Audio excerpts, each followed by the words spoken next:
টিপসটি আপনাদের সাথে শেয়ার করব, সেটা কিন্তু রমজান মাসের জন্য খুবই একটি ভালো টিপস।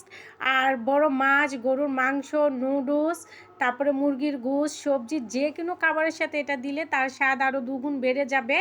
আর যাদের যেসব আপুদের ফ্রিজ নেই বা ফ্রিজে রেখে খাবার খেতে পছন্দ করেন না, তাদের তো অনেক উপকারে আসবে আজকের টিপসটা। অবশ্যই আপনারা পুরোটা দেখে যাবেন, আশা করি যে আপনাদের উপকারে আসবে। তো আসসালামু আলাইকুম, কেমন আছেন আমার প্রিয় ভাই ও বোনেরা?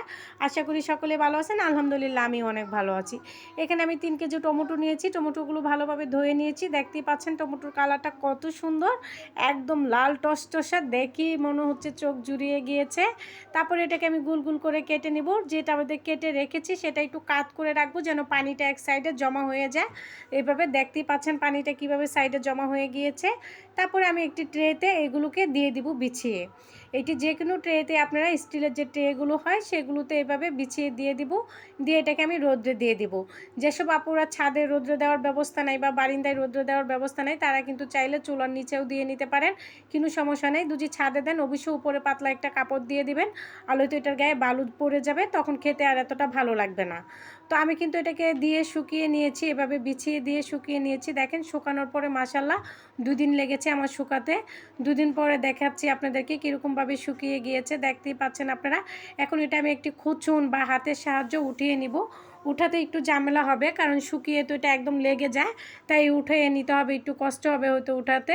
আপনাদের যেভাবে সুবিধা হয় আপনারা সেভাবে উঠিয়ে নেবেন, কোনো সমস্যা নেই। দেখতেই পাচ্ছেন আমি কিভাবে উঠিয়ে নিচ্ছি এটাকে, এভাবে করে উঠিয়ে নিতে হবে। আমি কিন্তু সবগুলোকেই উঠিয়ে নিব, এভাবে এক এক করে সবগুলোকেই উঠিয়ে নিব। আমি একটি কুসুনের সাহায্যে উঠিয়ে নিয়েছি।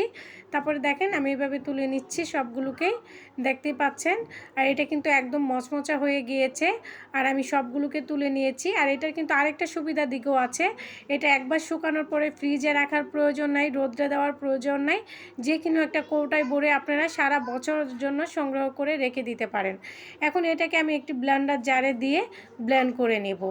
এটাকে একটি ব্লেন্ডার জারে দিয়ে দেখতেই পারবেন আমি ব্লেন্ড করে নিচ্ছি। এখন একটি ব্লেন্ডার জারে দিয়ে দিব, তারপর এটাকে ব্লেন্ড করে নিব। দেখেন সবগুলো আমি দিব না একসাথে, অল্প অল্প করে দিয়ে নিব। তারপরে ব্লেন্ডারে একটি জারে দিয়ে আমি ব্লেন্ড করে একটু চেলে নিব, কারণ একসাথে দিলে কি হবে, ভালোভাবে ফাঁকি হবে না। তাই একটু চেলে চেলে নিলে যে ছাবাটা বের হবে সেটা আবার ব্লেন্ডারে দিলে সেটা ফাঁকি বের হবে। তো আমার সমস্তগুলো ব্লেন্ডার করা হয়ে গিয়েছে। আশা করি আজকের টিপসটি আপনাদের ভালো লাগবে। যদি ভালো লেগে থাকে অবশ্যই একটি লাইক করবেন, কমেন্ট করবেন, শেয়ার করবেন, ফলো দিবেন। আর যারা ইউটিউব থেকে দেখছেন তারা আমার চ্যানেলটিকে সাবস্ক্রাইব করে রাখবেন, পাশে থাকা বেল আইকনটিকে ক্লিক করে দিবেন। তো সকলেই ভালো থাকবেন, সুস্থ থাকবেন। আল্লাহ হাফেজ।